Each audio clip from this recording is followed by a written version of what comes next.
ഓം ശാന്തി. 23/4/2024 പ്രഭാതമുരളി. മധുരമായ കുട്ടികളെ, ബാബ നൽകുന്ന ശിക്ഷണങ്ങളെ പ്രയോഗത്തിൽ കൊണ്ടുവരൂ. നിങ്ങൾ പ്രതിജ്ഞ ചെയ്ത് അതിൽ നിന്നും വ്യതിചലിക്കരുത്.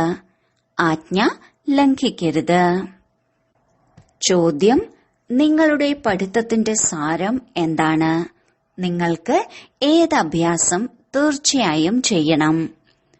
ഉത്തരം: നിങ്ങളുടേത് വാനപ്രസ്ഥത്തിൽ പോകുന്നതിനുള്ള പഠിപ്പാണ്. ഈ പഠിത്തത്തിന്റെ സാരമാണ് ശബ്ദത്തിനുപരി പോകുക. ബാബ തന്നെയാണ് എല്ലാവരെയും തിരിച്ചുകൊണ്ടു പോകുന്നത്. നിങ്ങൾ കുട്ടികൾക്ക് വീട്ടിലേക്ക് പോകുന്നതിനു മുമ്പ് സത്തോ പ്രധാനമാകണം. അതിനുവേണ്ടി ഏകാന്തമായി ഇരുന്ന് ദേഹി അഭിമാനി ആകുന്നതിന്റെ അഭ്യാസം ചെയ്യൂ. അശരീരി ആകുന്നതിന്റെ അഭ്യാസം തന്നെയാണ് ആത്മാവിനെ സത്തോ പ്രധാനമാക്കുക. ഓം ശാന്തി. സ്വയത്തെ ആത്മാവാണെന്ന് മനസ്സിലാക്കി ബാബയെ ഓർമ്മിക്കുന്നതിലൂടെ നിങ്ങൾ തമോ പ്രധാനത്തിൽ നിന്നും സത്തോ പ്രധാനമാകും.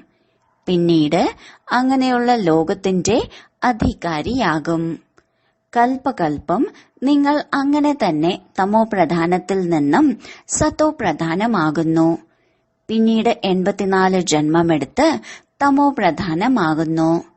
വീണ്ടും ബാബ ജ്ഞാനം നൽകുകയാണ്. സ്വയം ആത്മാവാണെന്ന് മനസ്സിലാക്കി ബാബയെ ഓർമ്മിക്കൂ. ഭക്തിമാർഗത്തിലും നിങ്ങൾ ഓർമ്മിച്ചിരുന്നു. പക്ഷെ ആ സമയം നിങ്ങളുടേത് സ്ഥൂല ബുദ്ധിയിലെ ജ്ഞാനമായിരുന്നു. ഇപ്പോൾ സൂക്ഷ്മ ബുദ്ധിയുടെ ജ്ഞാനമാണ് ലഭിച്ചിരിക്കുന്നത്. പ്രാക്ടിക്കലിൽ ബാബയെ ഓർമ്മിക്കണം. ഇത് മനസ്സിലാക്കി കൊടുക്കണം. ആത്മാവും നക്ഷത്ര സമാനമാണ്. ബാബയും നക്ഷത്ര സമാനമാണ്. പക്ഷെ ബാബ പുനർജന്മം എടുക്കുന്നില്ല. നമ്മൾ ആത്മാക്കൾ പുനർജന്മം എടുക്കുന്നു. അതിനാൽ നമുക്ക് തമോ പ്രധാനമാകുക തന്നെ വേണം. പിന്നീട് സതോ പ്രധാനമാകുന്നതിന് പരിശ്രമിക്കണം. മായ അടിക്കടി തെറ്റ് ചെയ്യിപ്പിക്കുന്നു. ഇപ്പോൾ ഓർമ്മയുള്ളവരാകണം. തെറ്റ് ചെയ്യരുത്. ഒരുപക്ഷെ തെറ്റ് ചെയ്യുന്നുവെങ്കിൽ നിങ്ങൾ വീണ്ടും തമോ പ്രധാനമാകും. നിർദ്ദേശം ലഭിക്കുകയാണ്. സ്വയം ആത്മാവാണെന്ന് മനസ്സിലാക്കി ബാബയെ ഓർമ്മിക്കൂ. ബാറ്ററി ചാർജ് ചെയ്യൂ. എങ്കിൽ നിങ്ങൾ സതോ പ്രധാനവും വിശ്വത്തിന്റെ അധികാരിയുമാകും. ടീച്ചർ എല്ലാവരെയും പഠിപ്പിക്കുന്നു. പക്ഷെ കുട്ടികൾ നമ്പർ വൈസായാണ് പാസ്സാകുന്നത്. സമ്പാദിക്കുന്നതും നമ്പർ വൈസാണ്. നിങ്ങളും നമ്പർ വാറായി പാസ്സാകുന്നു. നമ്പർ വാറായി പദവിയും നേടുന്നു. വിശ്വത്തിന്റെ അധികാരിയുടെ സ്ഥാനം എവിടെയിരിക്കുന്നു? ദാസദാസിമാർ എവിടെ? ഏത് വിദ്യാർത്ഥിയാണോ നല്ലത്? സൽപുത്രർ, ആജ്ഞാകാരി, വിശ്വസ്തർ, വാക്ക് പാലിക്കുന്നവർ, അവർ തീർച്ചയായും ടീച്ചറിന്റെ നിർദ്ദേശമനുസരിച്ച് നടക്കും. രജിസ്റ്റർ എത്ര നല്ലതാണോ അത്രയും മാർക്കും അധികം ലഭിക്കും. അതിനാൽ ബാബയും കുട്ടികൾക്ക് വീണ്ടും മനസ്സിലാക്കി തരുന്നു. കുട്ടികളെ, തെറ്റ് ചെയ്യരുത്. കൽപ്പം മുമ്പും തോറ്റിട്ടുണ്ടാകും എന്നൊരിക്കലും കരുതരുത്. ഒരുപാട് പേരുടെ മനസ്സിൽ വരുന്നുണ്ട്, നമ്മൾ സേവനമൊന്നും ചെയ്യുന്നില്ല, അതിനാൽ തീർച്ചയായും തോൽക്കും എന്ന്. ബാബ മുന്നറിയിപ്പ് നൽകിക്കൊണ്ടിരിക്കുന്നു. നിങ്ങൾ സത്യുഗി സതോ പ്രധാനത്തിൽ നിന്നും കലിയുഗി തമോ പ്രധാനത്തിലേക്ക് വന്നു. വീണ്ടും ലോകത്തിന്റെ ചരിത്രവും ഭൂമിശാസ്ത്രവും ആവർത്തിക്കും. സതോ പ്രധാനമാകുന്നതിന് ബാബ വളരെ സഹജമാർഗം പറഞ്ഞു തരുന്നു. ബാബയെ ഓർമ്മിക്കൂ. എങ്കിൽ വികർമ്മം വിനാശമാകും. നിങ്ങൾ കയറി കയറി സതോ പ്രധാനമാകും. പതുക്കെ പതുക്കെ മുകളിലേക്ക് കയറുകയാണ്. അതിനാൽ തെറ്റ് ചെയ്യരുത്. പക്ഷേ മായ തെറ്റ് ചെയ്യിപ്പിക്കും. ആജ്ഞ പാലിക്കാത്തവരാക്കും. ബാബ ഏത് നിർദ്ദേശമാണോ നൽകുന്നത് അത് അംഗീകരിക്കുന്നു, പ്രതിജ്ഞ ചെയ്യുന്നു. പക്ഷെ അതനുസരിച്ച് നടക്കുന്നില്ല. അപ്പോൾ ബാബയും പറയും, ആജ്ഞ ലംഘിച്ചു, തന്റെ പ്രതിജ്ഞയിൽ നിന്ന് വ്യതിചലിച്ചിരിക്കുന്നു. ബാബയോട് പ്രതിജ്ഞ ചെയ്തതിനു ശേഷം പ്രയോഗത്തിൽ കൊണ്ടുവരണം. പരിധിയില്ലാത്ത ബാബ ഏത് ജ്ഞാനമാണോ നൽകുന്നത് അത് വേറൊരാൾക്കും നൽകുവാൻ കഴിയില്ല. പരിവർത്തനം തീർച്ചയായും വേണം. ചിത്രവും എത്ര നല്ലതാണ്. ബ്രഹ്മവംശി പിന്നീട് വിഷ്ണുവംശിയാകും. ഇത് പുതിയ ഈശ്വരീയ ഭാഷയാണ്. ഇതിനെയും മനസ്സിലാക്കണം. ഈ ആത്മീയ ജ്ഞാനം മറ്റാർക്കും നൽകുവാൻ കഴിയില്ല. ഏതെങ്കിലും ആശ്രമം സ്ഥാപിക്കുന്നുവെങ്കിൽ ആത്മീയ ആശ്രം എന്നു പേരും നൽകുന്നു. പക്ഷെ ആത്മീയ ആശ്രം നിങ്ങളുടേതല്ലാതെ വേറൊന്നുമാകുന്നില്ല. ഒരുപാട് പേർ നിങ്ങളെ അനുകരിക്കുന്നു. ഇത് പുതിയ കാര്യമാണ്. നിങ്ങൾ വളരെ കുറച്ചു പേർക്കല്ലാതെ മറ്റാർക്കും ഈ കാര്യം മനസ്സിലാകുകയില്ല. ഇപ്പോൾ മുഴുവൻ വൃക്ഷവും നിൽക്കുന്നുണ്ട്. ബാക്കി തായ്തടി മാത്രമില്ല. വീണ്ടും തായ്തടി ഉണ്ടാകും. ബാക്കി ശിഖരങ്ങളൊന്നും കാണില്ല. അതെല്ലാം ഇല്ലാതാകും. പരിധിയില്ലാത്ത ബാബയാണ് പരിധിയില്ലാത്ത ജ്ഞാനം നൽകുന്നത്. ഇപ്പോൾ മുഴുവൻ ലോകത്തിലും രാവണ രാജ്യമാണ്. ഇത് ലങ്കയാണ്. ആ ലങ്കയും സമുദ്രത്താൽ ചുറ്റപ്പെട്ടതായിരുന്നു. പരിധിയില്ലാത്ത ലോകവും സമുദ്രത്തിലാണ്. 4 ഭാഗവും ജലമാണ്. അത് പരിധിയുള്ള കാര്യമാണ്. എന്നാൽ ബാബ പരിധിയില്ലാത്ത കാര്യങ്ങൾ മനസ്സിലാക്കി തരുന്നു. ഒരേ ഒരു ബാബയാണ് മനസ്സിലാക്കി തരുന്നത്. ഇത് പഠിത്തമാണ്. ജോലി ലഭിക്കുന്നത് വരെ, പഠിത്തത്തിന്റെ റിസൾട്ട് വരുന്നത് വരെ നിങ്ങൾ പഠിത്തത്തിൽ മുഴുകണം. അതിൽ തന്നെ ബുദ്ധി ഉപയോഗിക്കണം. പഠിത്തത്തിൽ ശ്രദ്ധിക്കുക. ഇത് വിദ്യാർത്ഥിയുടെ കർത്തവ്യമാണ്. ഉണരുമ്പോഴും ഇരിക്കുമ്പോഴും നടക്കുമ്പോഴും ചുറ്റിക്കറങ്ങുമ്പോഴും ഓർമ്മിക്കണം. വിദ്യാർത്ഥിയുടെ ബുദ്ധിയിൽ ഈ പഠിത്തം ഉണ്ടായിരിക്കണം. പരാജയപ്പെടാതിരിക്കുവാൻ പരീക്ഷയുടെ സമയം വളരെ പരിശ്രമിക്കുന്നു. പ്രത്യേകിച്ചും രാവിലെ പൂന്തോട്ടത്തിൽ പോയിരുന്നു പഠിക്കുന്നു. എന്തുകൊണ്ടെന്നാൽ വീട്ടിലെ കോലാഹലത്തിന്റെ വൈബ്രേഷൻ മോശമാണ്. ബാബ മനസ്സിലാക്കി തരുന്നു, ദേഹി അഭിമാനി ആകുന്നതിന്റെ അഭ്യാസം ചെയ്യൂ. പിന്നീട് മറക്കില്ല. ഏകാന്തതയുള്ള സ്ഥലം വളരെ നല്ലതാണ്. യജ്ഞത്തിന്റെ ആരംഭത്തിൽ ക്ലാസ് പൂർത്തിയാകുമ്പോൾ നിങ്ങൾ എല്ലാവരും പർവ്വതത്തിൽ പോയിരുന്നു. ഇപ്പോൾ ദിനം പ്രതിദിനം ജ്ഞാനം ആഴത്തിൽ ലഭിക്കുന്നു. വിദ്യാർത്ഥിക്ക് തന്റെ ലക്ഷ്യം ഓർമ്മ ഉണ്ടായിരിക്കണം. ഇത് വാനപ്രസ്ഥ അവസ്ഥയിൽ പോകുന്നതിന്റെ പഠിത്തമാണ്. ഒരേ ഒരു ബാബയ്ക്കല്ലാതെ ആർക്കും പഠിപ്പിക്കുവാൻ കഴിയില്ല. സാധു സന്യാസിമാർ എല്ലാവരും ഭക്തിയാണ് പഠിപ്പിക്കുന്നത്. ശബ്ദത്തിനുപരി പോകുന്നതിനുള്ള വഴി ഒരേ ഒരു ബാബയാണ് പറഞ്ഞു തരുന്നത്. ഒരേ ഒരു ബാബ തന്നെയാണ് എല്ലാവരെയും കൊണ്ടുപോകുന്നതും. ഇപ്പോൾ നിങ്ങളുടേത് പരിധിയില്ലാത്ത വാനപ്രസ്ഥ അവസ്ഥയാണ്. ഇതിനെ ആരും അറിയുന്നില്ല. ബാബ പറയുന്നു, കുട്ടികളെ, നിങ്ങൾ എല്ലാവരും വാനപ്രസ്ഥികളാണ്. മുഴുവൻ ലോകത്തിന്റെയും വാനപ്രസ്ഥ അവസ്ഥയാണ്. ആര് പഠിച്ചാലും ഇല്ലെങ്കിലും എല്ലാവരും തിരിച്ചു പോകണം. ഏതെല്ലാം ആത്മാക്കൾ മൂലവതനത്തിൽ പോകുന്നുവോ അവർ അവരവരുടെ സെക്ഷനിലേക്ക് പോകും. ആത്മാക്കളുടെ വൃക്ഷവും വളരെ അതിശയകരമായി ഉണ്ടാക്കപ്പെട്ടിരിക്കുന്നു. ഈ മുഴുവൻ ഡ്രാമയുടെ ചക്രവും വളരെ കൃത്യത ഉള്ളതാണ്. അല്പം പോലും വ്യത്യാസമില്ല. ലിവർ ക്ലോക്കും സിലിണ്ടർ ക്ലോക്കും ഉണ്ടല്ലോ. ലിവർ ക്ലോക്ക് പൂർണമായും കൃത്യത ഉള്ളതാണ്. അതുപോലെ ഇവിടെയും ചിലരുടെ ബുദ്ധിയോഗം ലിവറാണ്, ചിലരുടേത് സിലിണ്ടറാണ്. ചിലർ ഒട്ടും ബുദ്ധിയോഗം വയ്ക്കുന്നതേയില്ല. ഓടാത്ത വാച്ച് പോലെയാണ്. നിങ്ങൾ പൂർണമായും ലിവർ ക്ലോക്ക് ആകണം. എങ്കിൽ രാജധാനിയിൽ വരും. സിലിണ്ടർ പ്രജയിലേക്ക് പോകും. ലിവർ ആകുന്നതിന്റെ പുരുഷാർത്ഥം ചെയ്യണം. രാജപദവി നേടുന്നവരെക്കുറിച്ചാണ് കോടിയിലും ചിലർ എന്ന് പറയുന്നത്. അവരാണ് വിജയമാലയിൽ കോർക്കപ്പെടുന്നത്. കുട്ടികൾ മനസ്സിലാക്കുന്നുണ്ട്, തുല്യ പരിശ്രമവും വേണം. പറയുന്നു, ബാബ ഇടയ്ക്കിടയ്ക്ക് മറന്നുപോകുന്നു. ബാബ മനസ്സിലാക്കി തരുന്നു, കുട്ടികളെ എത്ര ശക്തിശാലിയാകുന്നുവോ മായയും ശക്തിയായി യുദ്ധം ചെയ്യും. മല്ലയുദ്ധമാണല്ലോ. ഇതിൽ വളരെയധികം ശ്രദ്ധിക്കണം. ശക്തിശാലിയെ ശക്തിശാലി തിരിച്ചറിയും. ഇവിടെയും അങ്ങനെയുള്ള മഹാവീരരായ കുട്ടികളുണ്ട്. അതിലും നമ്പർ വൈസാണ്.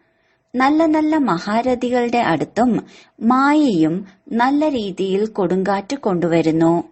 ബാബ മനസ്സിലാക്കി തരുന്നു, മായ എത്ര തന്നെ ശല്യപ്പെടുത്തട്ടെ, കൊടുങ്കാറ്റ് കൊണ്ടുവരട്ടെ, നിങ്ങൾ വളരെ ശ്രദ്ധയോടെ ഇരിക്കണം. ഒരു കാര്യത്തിലും പരാജിതരാകരുത്. ഒരുപക്ഷെ മനസ്സിൽ കൊടുങ്കാറ്റ് വരും, പക്ഷെ കർമ്മേന്ദ്രിയങ്ങളിലൂടെ ചെയ്യരുത്. വീഴ്ത്തുന്നതിനു വേണ്ടി കൊടുങ്കാറ്റ് വരും. മായയുടെ യുദ്ധമുണ്ടാകുന്നില്ല എങ്കിൽ എങ്ങനെ ശക്തിശാലിയാകും? മായയുടെ കൊടുങ്കാറ്റുകളെക്കുറിച്ച് ചിന്തിക്കരുത്. എന്നാൽ പോകെ പോകെ കർമ്മേന്ദ്രിയങ്ങൾക്ക് വശപ്പെടുന്നുവെങ്കിൽ പെട്ടെന്ന് വീണുപോകും. ഇത് ബാബ ദിവസവും മനസ്സിലാക്കി തരുന്നു. കർമ്മേന്ദ്രിയങ്ങളിലൂടെ വികർമ്മം ചെയ്യരുത്. നിയമവിരുദ്ധമായ കർമ്മം ചെയ്യുന്നത് ഉപേക്ഷിക്കുന്നില്ല എങ്കിൽ കാൽ കാശിന്റെ പദവി മാത്രമേ ലഭിക്കുകയുള്ളൂ. ഉള്ളിൽ സ്വയവും മനസ്സിലാക്കുന്നുണ്ട്, നമ്മൾ പരാജിതരാകും. എല്ലാവർക്കും തിരിച്ചു പോകണം. ബാബ പറയുന്നു, ബാബയെ ഓർമ്മിക്കുന്നുവെങ്കിൽ ആ ഓർമ്മ നശിച്ചു പോകില്ല. അല്പം ഓർമ്മിക്കുന്നതിലൂടെ പോലും സ്വർഗത്തിൽ വരും. അല്പം ഓർമ്മിക്കുന്നതിലൂടെയും കൂടുതൽ ഓർമ്മിക്കുന്നതിലൂടെയും എന്തു പദവി ലഭിക്കും? ഇത് നിങ്ങൾ മനസ്സിലാക്കുന്നുണ്ട്. ഒന്നും ഒളിച്ചുവെക്കാൻ കഴിയില്ല. ആര് എന്ത് എന്താകും സ്വയവും മനസ്സിലാക്കാൻ കഴിയും. ഇപ്പോൾ നമ്മൾക്ക് ഹൃദയസ്തംഭനം വരികയാണെങ്കിൽ ഏത് പദവി ലഭിക്കും? ബാബയോട് ചോദിക്കുവാനും സാധിക്കും. മുന്നോട്ടു പോകുമ്പോൾ സ്വയവും മനസ്സിലാക്കും. വിനാശം മുന്നിൽ നിൽക്കുകയാണ്. കൊടുങ്കാറ്റ്, പേമാരി, പ്രകൃതി ദുരന്തം ഇവ ഒന്നും ചോദിച്ചിട്ടല്ല വരുന്നത്. രാവണൻ ഇരിക്കുകയാണല്ലോ. ഇത് വളരെ വലിയ പരീക്ഷയാണ്. ആരാണോ പാസ്സാകുന്നത് അവർ ഉയർന്ന പദവി നേടുന്നു. പ്രജകളെ സംരക്ഷിക്കുന്നതിന് രാജാക്കന്മാർ വിവേകശാലി ആയിരിക്കണം. ICS പരീക്ഷയിൽ വളരെ കുറച്ചുപേരെ പാസ്സാകുകയുള്ളൂ. ബാബ നിങ്ങളെ പഠിപ്പിച്ച് സ്വർഗത്തിന്റെ അധികാരി സത്തോ പ്രധാനമാക്കുന്നു. നിങ്ങൾ അറിയുന്നുണ്ട്, സത്തോ പ്രധാനത്തിൽ നിന്നും തമോ പ്രധാനമായി ഇപ്പോൾ ബാബയുടെ ഓർമ്മയിലൂടെ സത്തോ പ്രധാനമാകണം. പതിത പാവനൻ ബാബയെ ഓർമ്മിക്കണം. ബാബ പറയുന്നു, മന്മന ഭവ. ഇത് അതേ ഗീതാജ്ഞാനമാണ്. ഡബിൾ കിരീടധാരി ആകുന്നതിന്റെ ഗീതയാണ്. ഡബിൾ കിരീടധാരി ആക്കുന്നത് ബാബയാണല്ലോ. നിങ്ങളുടെ ബുദ്ധിയിൽ മുഴുവൻ ജ്ഞാനവും ഉണ്ട്. ആരാണോ നല്ല ബുദ്ധിമാൻ അവർക്ക് നല്ല ധാരണയും ഉണ്ട്. ശരി, വളരെ കാലത്തെ വേർപാടിന് ശേഷം തിരിച്ചു കിട്ടിയ മധുരമധുരമായ കുട്ടികൾക്ക് മാതാവും പിതാവുമായ ബാബ്ദാദയുടെ സ്നേഹസ്മരണകളും സുപ്രഭാതവും. ആത്മീയ അച്ഛന്റെ ആത്മീയ കുട്ടികൾക്ക് നമസ്കാരം. രാത്രി ക്ലാസ് 5/1/1969. കുട്ടികൾ ഇവിടെ ക്ലാസ്സിൽ ഇരിക്കുന്നു. നമ്മുടെ ടീച്ചർ ആരാണെന്ന് അറിയുന്നുമുണ്ട്. നമ്മുടെ ടീച്ചർ ആരാണെന്ന് സ്റ്റുഡന്റിന് മുഴുവൻ സമയവും ഓർമ്മ ഉണ്ടായിരിക്കും. ഇവിടെ മറന്നുപോകുന്നു. ടീച്ചറും അറിയുന്നുണ്ട്, കുട്ടികൾ എന്നെ ഇടയ്ക്കിടയ്ക്ക് മറന്നുപോകുന്നു. അങ്ങനെയുള്ള ആത്മീയ അച്ഛനെ ഒരിക്കലും ലഭിക്കുന്നില്ല. കേവലം സംഗമയുഗത്തിലാണ് ലഭിക്കുന്നത്. സത്യയുഗത്തിലും കലിയുഗത്തിലും ഭൗതിക അച്ഛനെയാണ് ലഭിക്കുന്നത്. ഇത് സംഗമയുഗമാണ്. അതിനാൽ കുട്ടികൾ പക്ക ആയിരിക്കണം. ഈ ഓർമ്മ ഉണർത്തുകയാണ്. അതിലൂടെ നമ്മൾ കുട്ടികൾ പുരുഷോത്തമരാകുന്നവരാണ്. അപ്പോൾ ബാബയെ ഓർമ്മിക്കുന്നതിലൂടെ 3 പേരുടെയും ഓർമ്മ വരണം. ടീച്ചറിനെ ഓർമ്മിച്ചാലും 3ന്റെയും ഓർമ്മ, ഗുരുവിനെ ഓർമ്മിച്ചാലും 3ന്റെയും ഓർമ്മ വരണം. ഇത് തീർച്ചയായും ഓർമ്മയുണ്ടായിരിക്കണം. പവിത്രമാകുന്നതാണ് മുഖ്യ കാര്യം. പവിത്രതയെ തന്നെയാണ് സത്തോ പ്രധാനമെന്ന് പറയുന്നത്. പവിത്രമായിരുന്നവർ സത്യയുഗത്തിലാണ് വസിച്ചിരുന്നത്. ചക്രം കറക്കി താഴേക്ക് വന്നിരിക്കുകയാണ്. സംഗമയുഗമാണ്. കൽപ്പകൽപ്പം ബാബ വരുന്നു, പഠിപ്പിക്കുന്നു.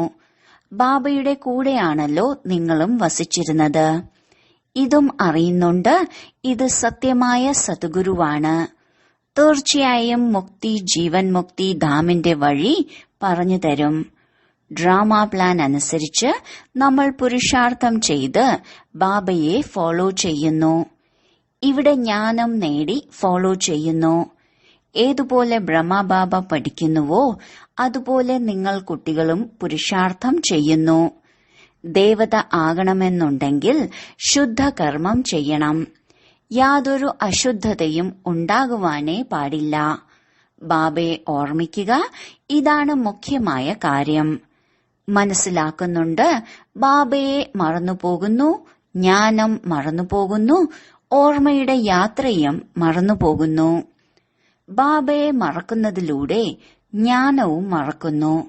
ഞാൻ വിദ്യാർത്ഥിയാണ്, ഇതും മറന്നുപോകുന്നു. 3ന്റെയും ഓർമ്മ ഉണ്ടായിരിക്കണം. ബാബയെ ഓർമ്മിക്കുകയാണെങ്കിൽ ടീച്ചർ, സദ്ഗുരു തീർച്ചയായും ഓർമ്മ വരണം. ശിവബാബയെ ഓർമ്മിക്കുന്നതിനോടൊപ്പം ദൈവിക ഗുണവും വേണം. ബാബയുടെ ഓർമ്മയിലാണ് മഹത്വം. ബാബ പഠിപ്പിക്കുന്നതിന്റെ അത്രയും മഹത്വം മറ്റാരു പഠിപ്പിക്കുന്നതിലും ഉണ്ടാകില്ല. തമോ പ്രധാനത്തിൽ നിന്ന് ഈ ജന്മം നമ്മൾ സത്തോ പ്രധാനമാകുന്നു. തമോ പ്രധാനമാകുന്നതിൽ മുഴുവൻ കൽപ്പവും എടുക്കുന്നു. ഇപ്പോൾ ഈ ഒരു ജന്മത്തിൽ സത്തോ പ്രധാനമാകണം. അതിനാൽ അത്രയും പരിശ്രമിക്കണം. മുഴുവൻ ലോകവും പരിശ്രമിക്കില്ല. മറ്റ് ധർമ്മത്തിലുള്ളവരും പരിശ്രമിക്കില്ല. കുട്ടികൾ സാക്ഷാത്കാരവും കണ്ടു. ധർമ്മസ്ഥാപകർ വരുന്നു. ഇന്ന ഇന്ന വേഷത്തിലൂടെ പാർട്ട് അഭിനയിച്ചു. തമോ പ്രധാനത്തിലാണ് അവർ വരുന്നത്. വിവേകവും പറയുന്നുണ്ട്, നമ്മൾ സത്തോ പ്രധാനമാകുന്നതുപോലെ എല്ലാവരും ആകും. പവിത്രതയുടെ ദാനം ബാബയിൽ നിന്ന് എടുക്കും. എല്ലാവരും വിളിക്കുന്നുണ്ട്, നമ്മളെ ഇവിടെ നിന്ന് മുക്തമാക്കി വീട്ടിലേക്ക് കൊണ്ടുപോകൂ, വഴികാട്ടിയാകൂ എന്ന്. ഡ്രാമ പ്ലാൻ അനുസരിച്ച് എല്ലാവർക്കും തിരിച്ചു വീട്ടിൽ പോകണം. അനേക പ്രാവശ്യം വീട്ടിൽ പോകുന്നു. ചിലർ പൂർണമായും 5000 വർഷവും വീട്ടിൽ ഇരിക്കുന്നില്ല. ചിലർ പൂർണമായും 5000 വർഷവും ഇരിക്കുന്നു. അന്തിമത്തിൽ വരുന്നുവെങ്കിൽ പറയും 4999 വർഷം ശാന്തിധാമത്തിൽ ഇരുന്നു. നമ്മൾ പറയും 4999 വർഷം ഈ സൃഷ്ടിയിലായിരുന്നു. ഇത് കുട്ടികൾക്ക് നിശ്ചയവുമുണ്ട്. 83-84 ജന്മം നമ്മൾ എടുത്തു. ആരാണോ വളരെ സമർത്ഥരായിട്ടുള്ളത് അവർ നേരത്തെ വരും. ശരി, മധുരമധുരമായ ഓമന സന്താനങ്ങൾക്ക് സ്നേഹസ്മരണകളും ഗുഡ് നൈറ്റും. ധാരണയ്ക്കായുള്ള മുഖ്യസാരം: 1. സതോപ്രധാനമാകുന്നതിനു വേണ്ടി ഓർമ്മയുടെ യാത്രയിലൂടെ തന്റെ ബാറ്ററിയെ ചാർജ് ചെയ്യണം. തെറ്റ് ചെയ്യാത്തവരാകണം. തന്റെ രജിസ്റ്റർ നല്ലതാക്കി വെക്കണം. യാതൊരു ഉപേക്ഷയും കാണിക്കരുത്. 2. യാതൊരു നിയമവിരുദ്ധ കർമ്മവും ചെയ്യരുത്. മായയുടെ കൊടുങ്കാറ്റിനെക്കുറിച്ച് ചിന്തിക്കാതെ കർമ്മേന്ദ്രിയ ജീത്ത് ആകണം. ലിവർ ഘടികാരത്തിന് സമാനം കൃത്യമായ പുരുഷാർത്ഥം ചെയ്യണം. വരദാനം: സേവനത്തിലൂടെ സന്തോഷവും ശക്തിയും സർവരുടെ ആശീർവാദവും പ്രാപ്തമാക്കുന്ന പുണ്യാത്മാവായി ഭവിക്കൂ. സേവനത്തിന്റെ പ്രത്യക്ഷ ഫലമായി സന്തോഷവും ശക്തിയും ലഭിക്കുന്നു. സേവനം ചെയ്ത് ആത്മാക്കളെ ബാബയുടെ സമ്പത്തിന്റെ അധികാരിയാക്കുക ഇത് പുണ്യകർമ്മമാണ്. ആരാണോ പുണ്യം ചെയ്യുന്നത് അവർക്ക് തീർച്ചയായും ആശീർവാദം ലഭിക്കുന്നു. എല്ലാ ആത്മാക്കളുടെയും മനസ്സിൽ സന്തോഷത്തിന്റെ എന്ത് സങ്കല്പമാണോ ജനിക്കുന്നത് ആ ശുഭസങ്കല്പം ആശീർവാദമായി തീരുന്നു. ഒപ്പം ഭാവിയിലേക്കും ശേഖരണമുണ്ടാകുന്നു. അതുകൊണ്ട് സദാ സ്വയം സേവാധാരിയാണെന്ന് മനസ്സിലാക്കി സേവനത്തിന്റെ അവിനാശി ഫലം സന്തോഷവും ശക്തിയും സദാ നേടിക്കൊണ്ടിരിക്കൂ. സ്ലോഗൻ: മനസ്സിന്റെയും വാക്കിന്റെയും ശക്തിയിലൂടെ വിഘ്നത്തിന്റെ മറ നീക്കൂ. അപ്പോൾ ഉള്ളിൽ മംഗളത്തിന്റെ ദൃശ്യം കാണപ്പെടും. ഓം ശാന്തി.